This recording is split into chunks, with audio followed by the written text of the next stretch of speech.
Le courant d'évolution de la matière vers la lumière. Une impulsion de vie structure et organise la matière. Nous allons suivre ce courant d'intégration de la vie dans la matière à travers les différents règnes de la nature, minérale, végétale, animale, humain. C'est une intégration progressive des qualités de la vie qui permet d'exprimer une sensibilité et une conscience toujours plus affinées. Nous terminerons par le chef-d'œuvre de la création, la cerise sur le gâteau, l'être humain. C'est notre croyance, ce que l'on nous apprend. Nous allons découvrir que ce chef-d'œuvre, actuellement en péril, est bien inachevé. Mais patience, débutons ce grand voyage de retour du chaos vers la lumière. Le règne minéral est le premier règne de la nature. Une pierre occupe une place, un espace, son espace. Elle est simplement présente. Prenons une pierre dans la main, puis lâchons-la, elle tombe. Soumise à la loi de la pesanteur, elle est attirée vers la terre. Présente, elle restera là jusqu'à ce que quelqu'un ou quelque chose la déplace à nouveau. Les physiciens quantiques ont radicalement modifié notre représentation du monde. Nous savons aujourd'hui qu'un atome n'est pas un minuscule grain de matière. Cet ultime bastion des matérialistes est un univers énergétique à lui tout seul, qui pulse et échange des informations. Nous n'entrerons pas dans ces champs infra-atomiques, même s'ils nous ont aidés considérablement à mieux comprendre initialement l'agencement de notre monde. Des observations bien orientées de nos sens, outils à la disposition de chaque être humain, nous informent suffisamment pour explorer le monde dans lequel nous vivons. Le second règne de la nature, le végétal. Comme le minéral, il est soumis à la loi de la pesanteur. La graine, laissée à elle-même, comme la pierre, tombe sur le sol où elle reste immobile. Mais avec de la chaleur et de l'humidité, elle germe. Elle pousse alors ses racines dans la terre et dirige sa tige vers le soleil. En grandissant, elle se tourne vers la lumière du soleil. Phototropisme, dit-on. Émerveillons-nous simplement de la magie de la vie et admirons cette petite plante qui tourne ses fleurs vers la source de la vie, de sa vie, le soleil qui la nourrit de sa lumière. La plante, en plus de cette capacité de croissance et de transformation, a acquis par rapport au minéral une sensibilité. Un livre édité chez Lafon en 1975, et oui, je fais référence aux découvertes de ma jeunesse, La vie secrète des plantes, relatait déjà de très beaux témoignages sur la sensibilité des plantes. Mais le mieux est de tenter une expérience par vous-même. Prenez 2 graines que vous plantez dans 2 pots différents. À l'une, vous l'arrosez simplement, l'autre, vous lui parlez, vous l'entourez de votre attention, de votre sympathie, de votre amour, et voyez le résultat. Je peux vous raconter une expérience personnelle. Pour exercer ma profession, j'avais loué un local. Dans un coin de la salle d'attente était restée là, oubliée par le prédécesseur, une plante un peu poussiéreuse, un petit caoutchouc dans un pot avec réserve d'eau. Pendant plusieurs années, il vécut dans le même pot, la même terre et de l'eau quand j'y pensais. Ayant appris sur la sensibilité des plantes, un jour avant de partir en vacances, véritable tortionnaire inconscient, je dis à ce caoutchouc qu'il ne m'avait jamais fait une feuille. Si tu n'as pas fait une feuille à mon retour dans 15 jours, je te mets à la poubelle. Avec les vacances, j'avais oublié ma menace. Surprise, à mon retour, il avait fait 3 petites feuilles, ridiculement petites, mal formées, mais 3 feuilles, les 3 premières feuilles depuis des années. Mes yeux s'emplirent de larmes devant cette volonté de vivre. Il eut droit à un plus grand pot, de l'engrais, toute mon attention, et même du produit pour faire briller ces feuilles que je caressais avec tendresse, à l'ignorance. Le 3e règne de la nature, l'animal. Avec lui, l'incarnation de la vie dans la matière franchit une nouvelle étape. Un phénomène très important différencie l'animal du végétal au cours de l'embryogenèse, c'est la gastrulation. C'est un processus d'invagination, étymologiquement mettre la vie dans le sac. Il y a la notion de vagin. Dans le monde végétal, depuis la fécondation, qui fusionne les 2 cellules souches primitives mâles et femelles, les cellules se multiplient en se divisant 2, puis 4, 8, 16, 32, 64 et ainsi de suite. Leur différenciation progressive forment la plante. Dans le monde animal, nous observons la même multiplication cellulaire, mais à un certain stade du développement de l'animal se produit le miracle de la gastrulation. La vie impulse à la masse cellulaire en se développant une invagination. C'est un processus de retournement, comme un gant que l'on retourne en mettant le dehors dedans. L'animal intériorise ainsi sa propre terre qu'il va porter à l'intérieur de lui-même. Il gagne ainsi en autonomie par rapport au milieu extérieur. Il acquiert ainsi la possibilité de se déplacer en emportant sa terre personnelle avec lui. Le végétal, sans cette invagination, garde ses racines plantées dans la terre, mère, et sa cime tournée vers le Père Ciel. Il reste fixé au même emplacement durant toute sa vie. Cette liberté de déplacement, acquise par l'animal, implique pour lui de nouvelles responsabilités. Il doit s'occuper de cette terre intérieure qui lui est remise, assurer sa propre vie et subvenir aux obligations d'entretien de ce patrimoine. La vie est généreuse et lui en donne les moyens.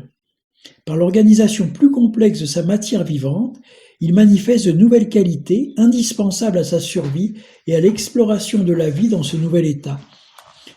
Présent comme le minéral, sensible comme le végétal, la nature dote l'animal d'une volonté pour aller chercher sa pitance. D'une intelligence plus personnelle pour déjouer toutes les énigmes et les pièges de la vie. Enfin, Mère Nature, sacrée coquine, le dote d'affectivité. Ainsi, au-delà de sa propre vie, l'animal crée une famille et assure la pérennisation de son espèce par la procréation. Nous distinguons les animaux à sang froid et les animaux à sang chaud, qui ont incarné le processus chaleur-lumière. L'animal, cependant, a perdu un élément fondamental par rapport au végétal, la verticalité. Ce divin cadeau de la vie, la verticalité autonomisée, c'est à l'homme que la nature le réserve. Cadeau ? Je vous propose de me suivre sur les chemins de la simplicité pour en découvrir toutes les potentialités. Le quatrième règne de la nature humaine, l'homme debout entre ciel et terre. Incarne-t-il à part entière le quatrième règne de la nature ou n'est-il encore que le troisième règne et demi de la nature ? Nous trouverons la réponse à cette interrogation en essayant de comprendre la signification de cette verticalisation. Comme l'animal, l'homme est présent dans un corps. Il doit assurer sa survie. Pour se nourrir, il va gagner son pain quotidien. Par l'activité physique qu'il déploie, il développe sa volonté et sa force. En relevant les défis que la vie lui présente, il éveille son intelligence et son corps mental aux secrets de la nature. Il crée une famille, procrée, tisse des relations qui pérennisent l'humanité et l'organisation sociale à travers les générations. En tout cela, il n'y a pas grande différence entre l'animal et l'être humain. Et même parfois, dans l'incarnation nécessiteuse, l'animal, pour assurer sa vie, se débrouille mieux que l'homme. Où est la différence entre l'animal et l'être humain ? La verticalité. L'être humain retrouve la verticalité, une qualité du végétal planté debout entre ciel et terre, qui avait perdu l'animal. Par cette similitude, le végétal nous donne un indice pour intégrer notre véritable dimension humaine de créature verticale debout entre ciel et terre. Des couleurs visibles aux couleurs invisibles. Le végétal nous offre un second indice. Il épanouit sur la terre extérieure les couleurs visibles de ses fleurs. L'être humain ne doit-il pas lui aussi épanouir dans sa terre intérieure des couleurs, les couleurs des vertus que la vie lui propose de développer pour le bien de tous et pour son propre bien. L'homme arc-en-ciel est la faculté de conceptualiser. Avançons encore.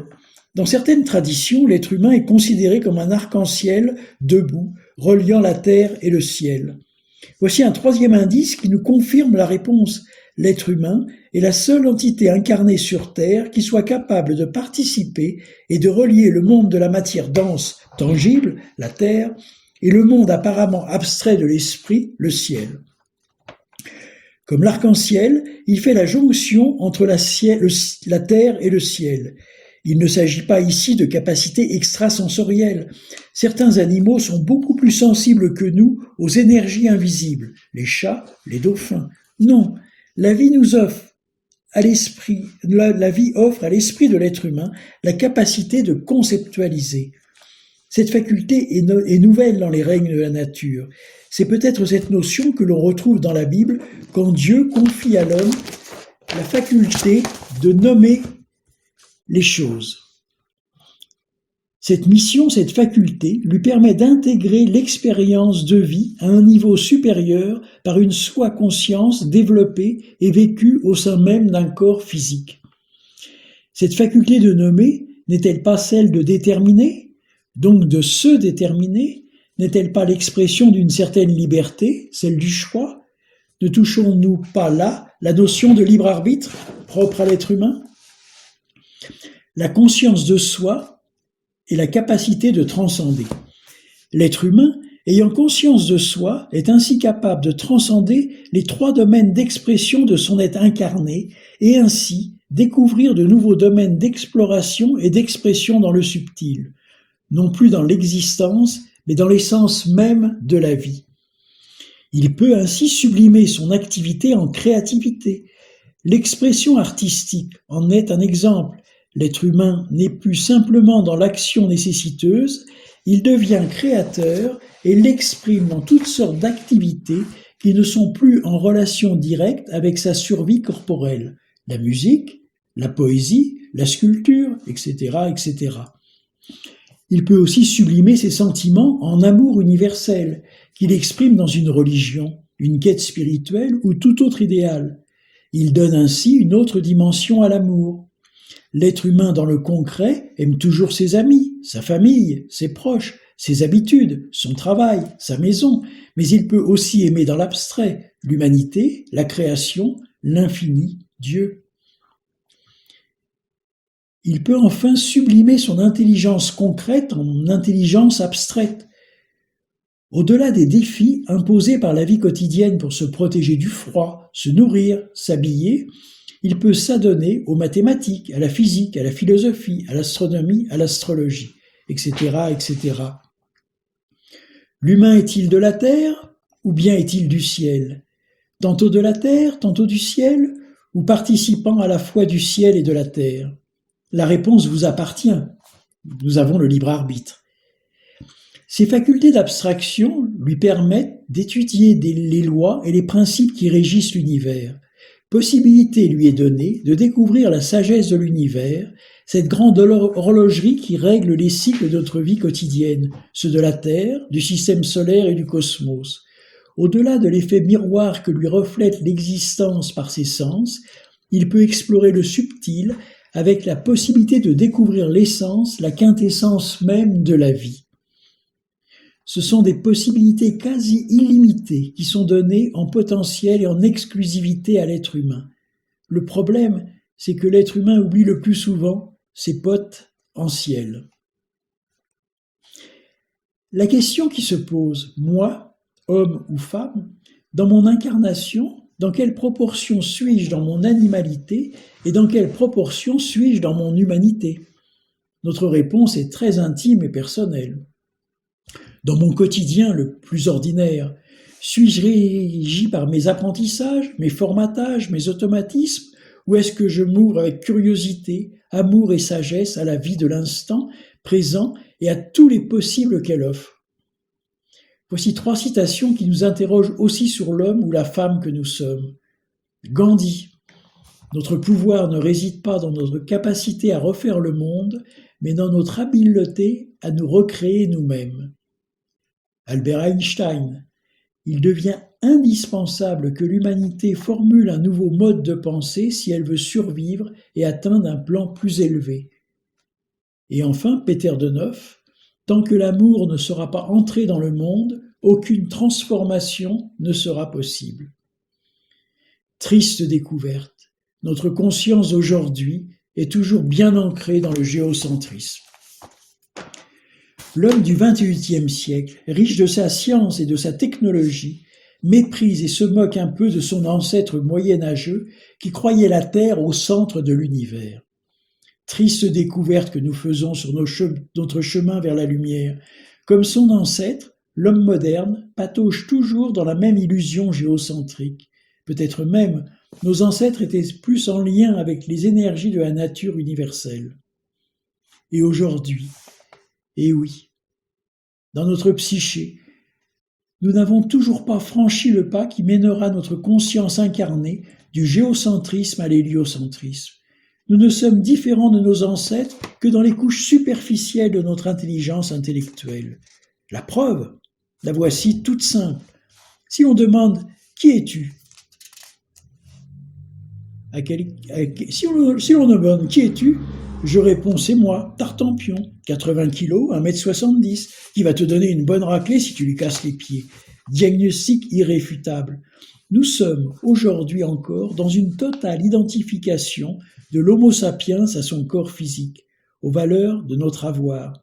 J'ai un corps, j'ai une femme, une famille, une maison, une profession, un pays, un titre. Nous sommes géocentriques convaincus, égocentriques indéflectibles. Cette prise de conscience peut être une invitation à un heureux changement dans notre vie.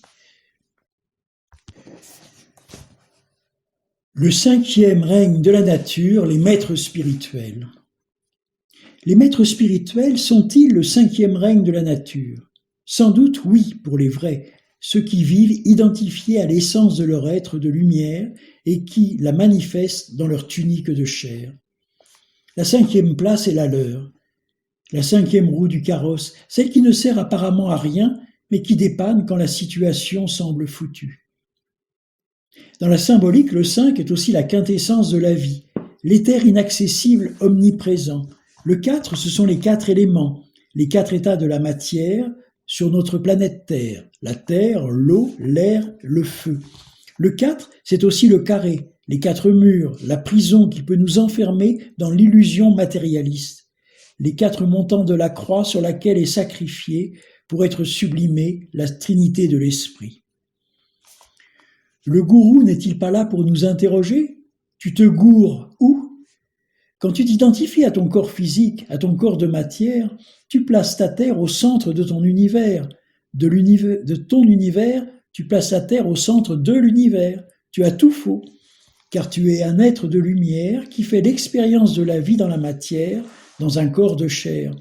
Tu es la lumière du monde qui reste à manifester, il est vrai, mais il faut bien débuter un jour le travail des alchimistes, dirait le grand œuvre qui nous amènera à naître à notre véritable nature.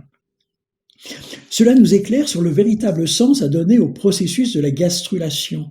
Ce processus d'intériorisation de la vie n'est pas un processus d'appropriation, point de vue géocentrique, j'ai un corps, mais un processus d'expérimentation, point de vue héliocentrique, je vis dans un corps pour expérimenter la vie.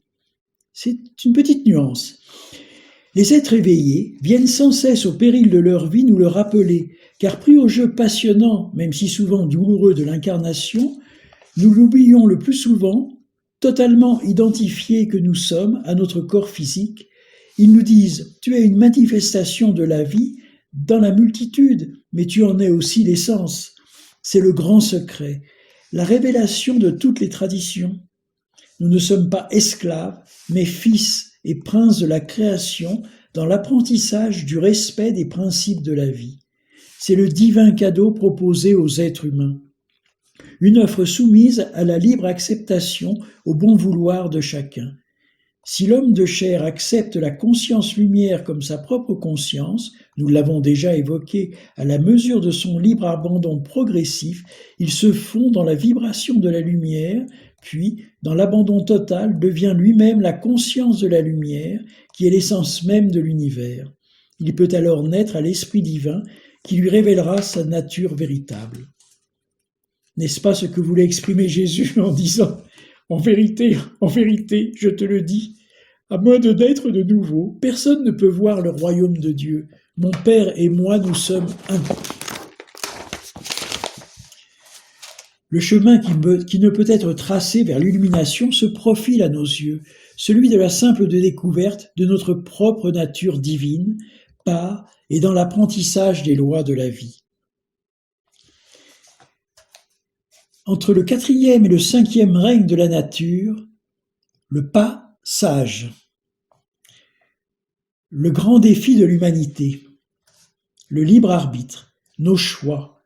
Nous sommes créateurs, aïe aïe aïe, car nous devons expérimenter nos propres créations.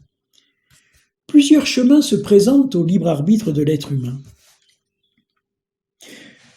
Ne trouvons-nous pas une signification similaire dans la parole de l'enfant prodigue sur le réel potentiel de l'être humain ? Les enfants que nous sommes, se sont éloignés de leur conscience lumière, de l'être lumière qu'ils sont. Ils peuvent ainsi faire l'expérience de la matière dense et l'apprentissage des lois implacables dans la densité que nous sommes venus expérimenter.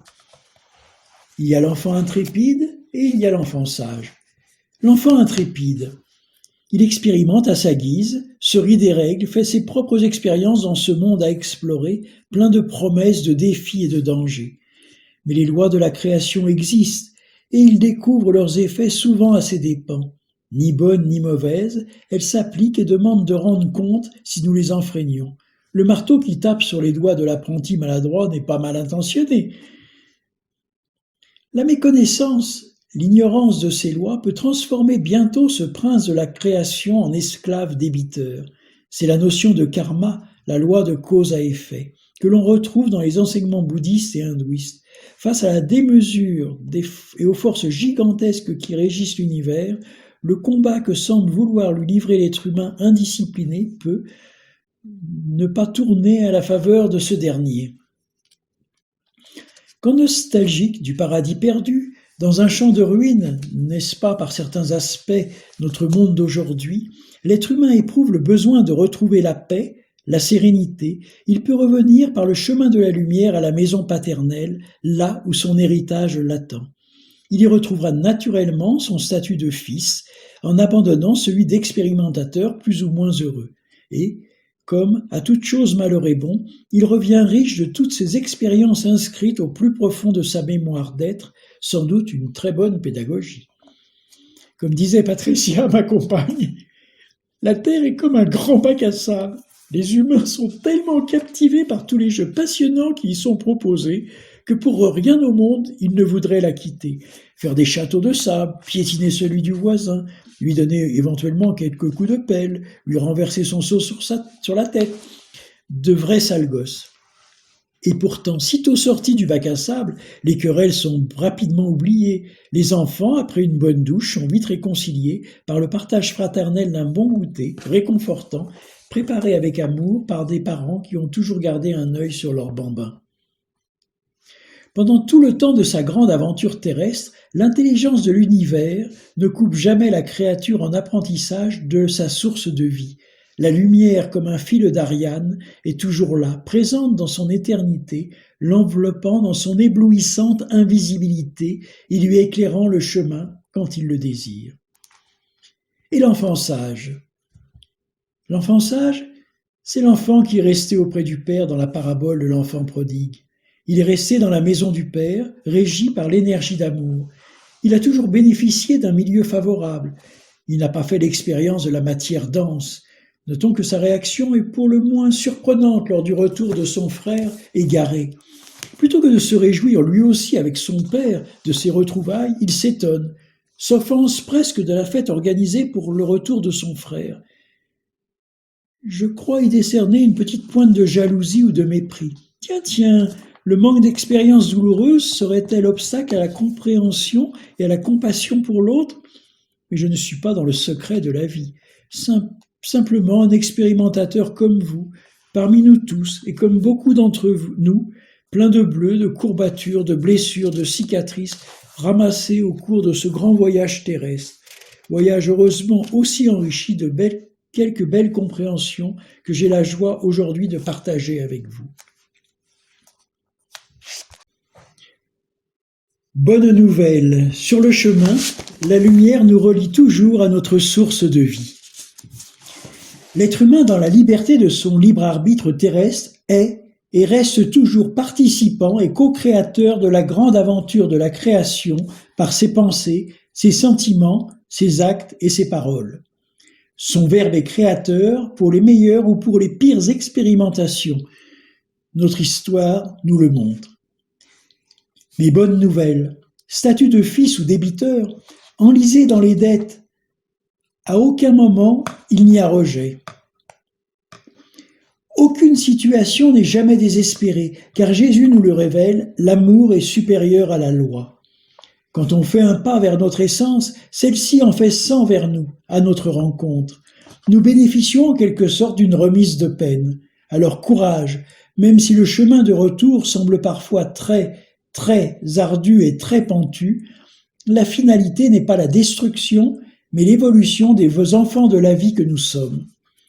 Cependant, l'amour divin ne semble pas destiné à transformer les lois de la création selon notre bon vouloir, nos exigences et nos demandes. La supplique de Jésus au mont des Oliviers, « Père, écarte de moi ce calice », n'a pu changer le cours de son histoire devenue l'histoire de l'humanité, sa mort sur la croix. La puissance de l'amour du divin, ou la puissance de l'univers qui anime tous les mondes dans un don permanent de vie et d'énergie qui soutiennent la matière, semble respecter le libre arbitre donné à l'être humain dans les limites de son incarnation terrestre. Ce libre arbitre qui permet à l'humain parfois de prendre toute puissance dans les limites de son incarnation. Par la grâce de son amour, le divin donne comme une source jaillissante, donne encore et encore et toujours aux hommes et à toutes les créatures son énergie de vie, sa lumière pour leur permettre, à travers leurs expériences, de grandir dans sa lumière.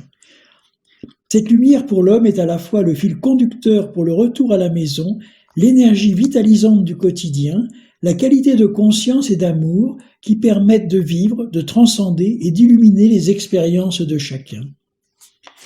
Dans l'éternité, le temps n'existe pas. Aussi, l'homme peut prendre tout son temps pour explorer les joies et les peines de ses projections géocentriques, de son apparente séparation et indépendance avec la source, ainsi que des méandres de son obscurantisme. Car nous sommes créateurs de notre réalité microcosmique. La lumière de l'univers est toujours là, invisible, attendant notre bon vouloir pour être reconnue et acceptée par l'être humain. Elle peut alors féconder nos ténèbres et faire germer en nous la graine d'une vie nouvelle, une vie dont nous ignorons tout ou presque, si ce n'est par les témoignages des saints et leurs miracles, ou ceux des prophètes qui nous révèlent les possibles de cette autre réalité de l'être humain que nous sommes. Comme le grain de blé attend de longs mois au grenier avant d'être mis en terre pour recevoir l'eau qui lui permettra de mourir à l'ancien pour naître à une vie nouvelle, la semence de notre divinité n'est-elle pas, elle aussi, en attente dans l'incarnation que nous la nourrissions de cette eau de vie qu'est la lumière pour naître et porter les fruits d'une nouvelle vie en nous?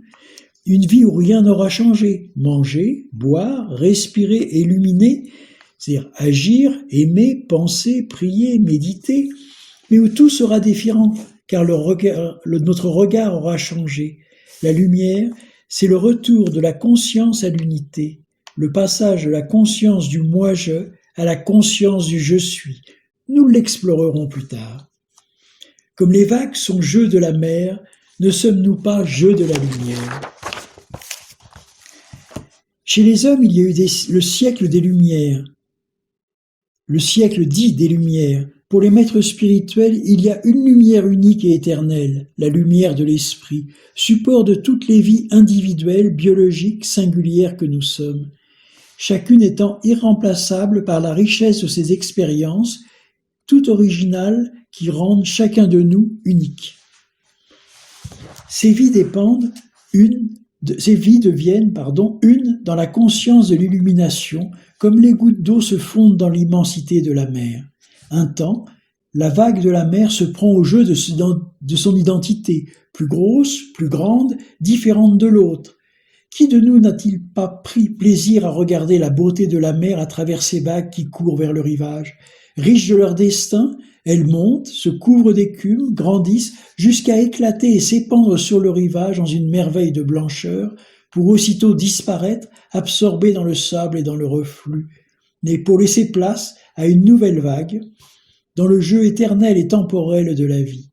Comme la vague, nous jouons un temps à l'illusion de notre identification à notre corps, Mais la vague est la mer, elle reste la mer, comme elle, nous ne perdons rien, tout au contraire, nous gagnons la joie et la richesse de l'expérience de la vie individualisée, à la fois une et multiple, dans l'unité de cette même vie.